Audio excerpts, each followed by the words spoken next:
আসসালামু আলাইকুম। শুরু করছি আমি তো ভালোবাসি তোকে উপন্যাসের সিজন 2 পর্ব 23 থেকে 25 পর্যন্ত। আবির খাওয়া শেষ করে উপরে চলে গেল।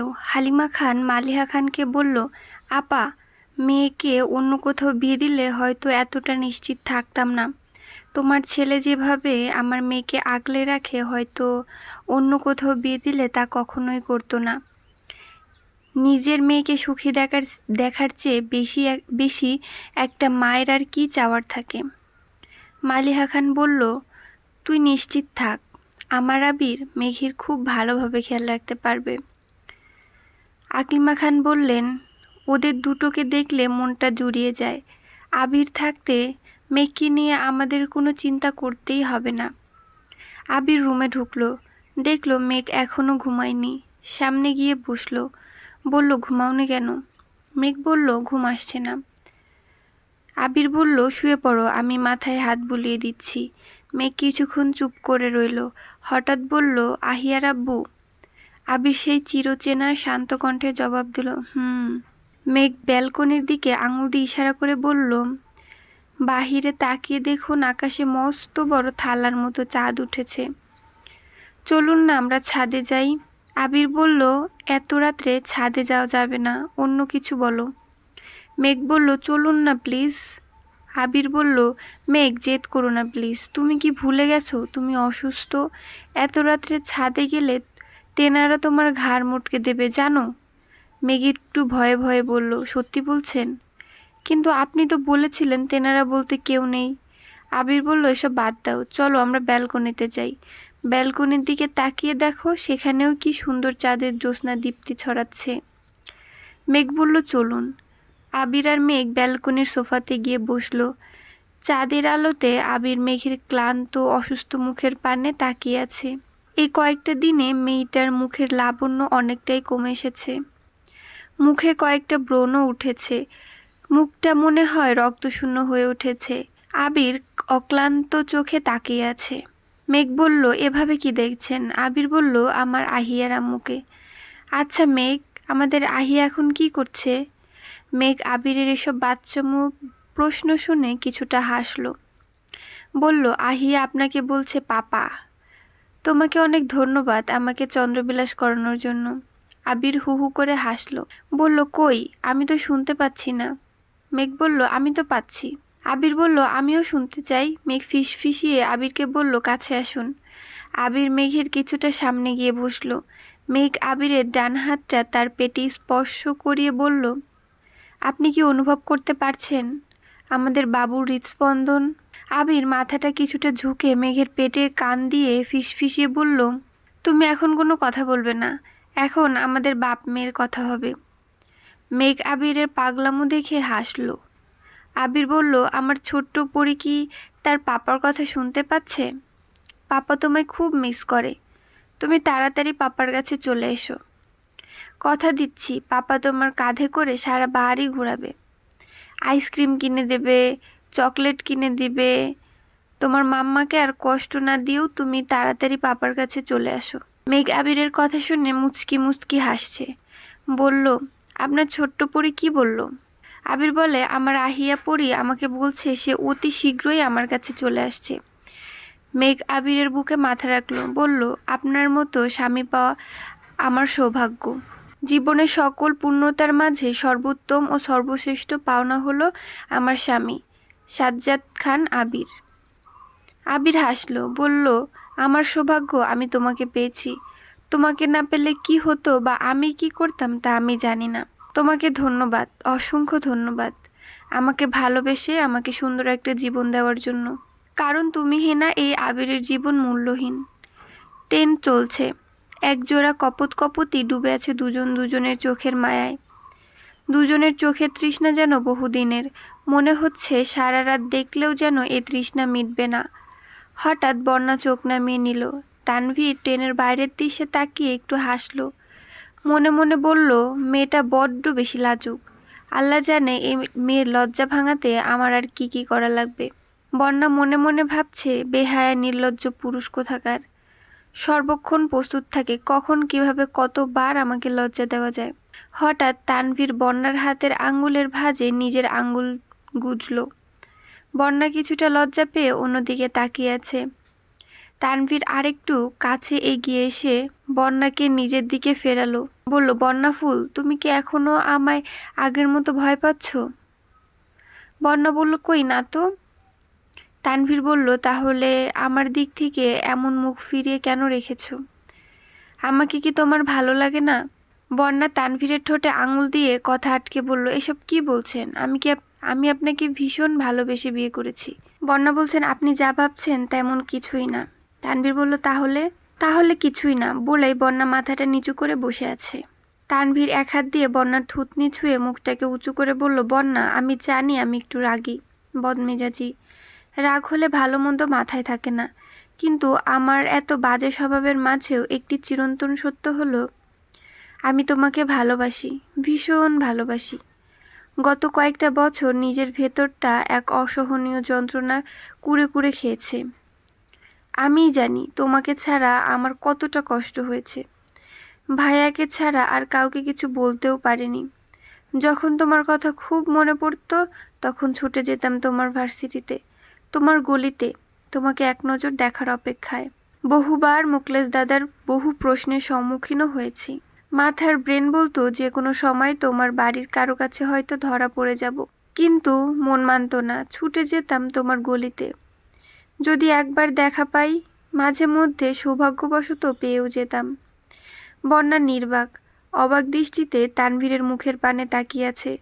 চাঁদের আলোয় তানভীরকে দেখতে অনেক মোহনীয় লাগছে। ট্রেনের ঝনঝন শব্দ, জানালা দিয়ে আসা মৃদু মৃদু বাতাস, চাঁদের জ্যোৎস্নার আলো পরিবেশটাকে আরও মধুর করে তুলেছে। বন্যা বলল, আপনি কি আমায় অনেক আগে থেকে ভালোবাসেন? তানভীর চুপ। বন্যা বলল, কত আগে থেকে? তানভীর বলল, প্রায় 4 বছর। বন্যা তো অবাক, বলল, তার মানে এই 4 বছর যাবৎ আপনি আমায় নজরে নজরে রেখেছেন? তানভীরের সহজ স্বীকারোক্তি, শুধু আমি না, তোমার আশেপাশে আরো অনেকেই আছে যাদেরকে বলা আছে তোমার উপর নজর রাখতে। তুমি কোথায় যাচ্ছ, কি করছো, কোনো ছেলের সাথে মিশছো কি না, তারা আমাকে বলতো সব। এবার বন্যা একটু রাগ করলো, বলল, অন্য ছেলেরা আমার দিকে নজর রাখতো? তানভীর বলল, প্লিজ রাগ করো না, ওরা কেউ তোমার দিকে খারাপ নজর দিত না, জাস্ট তোমার খেয়াল রাখতো ভাইয়ের হবু বউ হিসেবে। তাছাড়া তোমার দিকে কেউ খারাপ নজর দিলে তাকে আমি পিটিয়ে আধমরা করে ছাড়ব, যেমনটা তামিমকে করেছিলাম। এবারে কথাটা তানভীর একটু আস্তে করে বলল। বন্যা বলল, তার মানে তামিমের উপর আপনার আগে থেকেই খুব জেদ ছিল, আর সেটার বহিঃপ্রকাশ ঘটেছিল আবির ভাইয়ের অ্যাক্সিডেন্টের দিন? বন্যা ফুস করে দীর্ঘ নিঃশ্বাস ছেড়ে বলল, কি হিংসুটে ছেলে রে বাবা। তানভীর হাসল, বলল, তুমি আমার একান্তই আমার, যে তোমার দিকে তাকাবে তার চোখ আমি তুলে নিব। ভুলে যেও না, রাজনীতি ছেড়েছি, কিন্তু মারপিট করা আমার রক্তে এখনও রয়ে গেছে। বন্যা বলল, আমি কি শুধুই আপনাকে ভিলেনের সাথে তুলনা করি? আপনি তো ভিলেনই, হিংসুটে ভিলেন। মেঘ আবিরের কোলে মাথা রেখে ব্যালকনির সোফাতে শুয়ে আছে। তার নজর ওই আকাশের পানে, কিন্তু আবিরের নজর তার কাদম্বিনীর মুখে, ঠোঁটে, চোখে। আবির মেঘকে দেখছে আর মেঘের মাথায় হাত বুলিয়ে দিচ্ছে। একটা সময় মেঘ ঘুমিয়ে পড়ল। আবির মেঘকে পাজা কোলে তুলে বিছানায় শুইয়ে দিল। কপালে একটা দীর্ঘ চুমু দিয়ে মেঘকে বুকে নিয়ে ঘুমিয়ে পড়ল। সকাল 9টা বাজে। হালিমা খানের ফোনে তানভীর কল দিয়েছে। একে একে সকলের সাথে কথা হয়েছে, কিন্তু বাড়ির 3 কর্তা আর আবির কোন সকালে অফিসে চলে গেছে, তার জন্য তাদের সাথে কথা হয়নি। মেঘ এইমাত্র নিচে নেমে এসেছে। বলল, আম্মু, কে কল দিয়েছে? ভাইয়া। হালিমা খান বললেন, হ্যাঁ, নে কথা বল। মেঘ বলল, হ্যালো ভাইয়া, কেমন আছো? তানভীর বলল, ভালো, তুই কেমন আছিস? আলহামদুলিল্লাহ ভালো। বন্যা বেবি কই? এই তো কাছেই আছে, নে কথা বল। হ্যালো ননদিনী, কেমন আছো? মেঘ বলল, কেমন আছো ভাবি? বন্যা বলল, ভালো, তুই কেমন আছিস? আর বাড়ির সবাই কেমন আছে? মেঘ বলল, আলহামদুলিল্লাহ সবাই ভালো আছে। তোরা কখন পৌঁছেছিস? বন্যা বলল, আমরা প্রায় মাঝরাতেই পৌঁছে গেছি, কিন্তু এত রাত হয় বাড়িতে কল দিয়ে জানাইনি, সকালে কল দিলাম। মেঘ বলল, ও। তানভীর বন্যার কথা শুনে মিম দৌড়ে ছুটে এলো, বলল, মেঘাপু, ফোনটা আমাকে দাও না প্লিজ, আমরা বন্যা ভাবির সাথে কথা বলবো। বন্যা ফোনের ওপার থেকে ওদের চিল্লাচিল্লি শুনে বলল, মিম কি করে? মেঘ বলল মহারানীর আজ কলেজ নেই, তাই মাত্র ঘুম থেকে উঠল। বন্যা বলল মিমের কাছে দে ফোনটা। মিম বলল হ্যালো বৌমনি, কেমন আছো? বন্যা বলল ভালো কুট্টি ননদ, তুমি কেমন আছো? মিম বলল আমিও ভালো। শোনো বৌমনি। বন্যা বলল বলেন মহারানী। বান্দরবনের সুন্দর সুন্দর স্পটের ভিডিও করে আনবে, সেই ভিডিও নিয়ে আমি সোশ্যাল মিডিয়ায় পোস্ট করব। পাশ থেকে তানভীর বলে উঠল ওরে পাকা মেয়ে, একবার বাড়ি ফিরি তারপর মজা বুঝাবো। আদি এসে মিমের কাছ থেকে ফোনটা নিয়ে বলল হ্যালো বৌমনি। বন্যা বলল হ্যালো ছোট দেবর। আদি বলল তুমি মিমাপুর কথা ছাড়ো, ওর কোনো কথাই তুমি শুনবে না। বন্যা বলল ও তাই বুঝি, তাহলে কার কথা শুনবো? আদি বলল আমি আছি না, তোমার ছোট বর।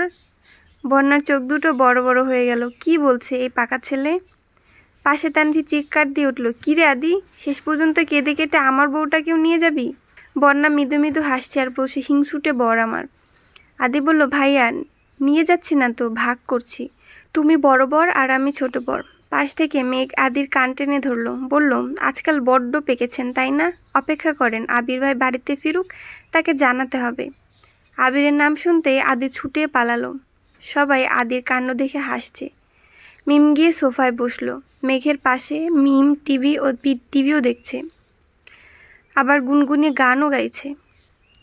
মেঘ কপাল কুঁচকে মিমের দিকে তাকিয়ে আছে, সেদিকে মিমের কোনো খেয়াল নেই। মেঘ মাঝে মাঝেই খেয়াল করে মিম আজকাল একটু বেশি খুশি থাকে। মেঘ বলল কিরে তোর খবর কি? কিসের খবর? কয়টার খবর?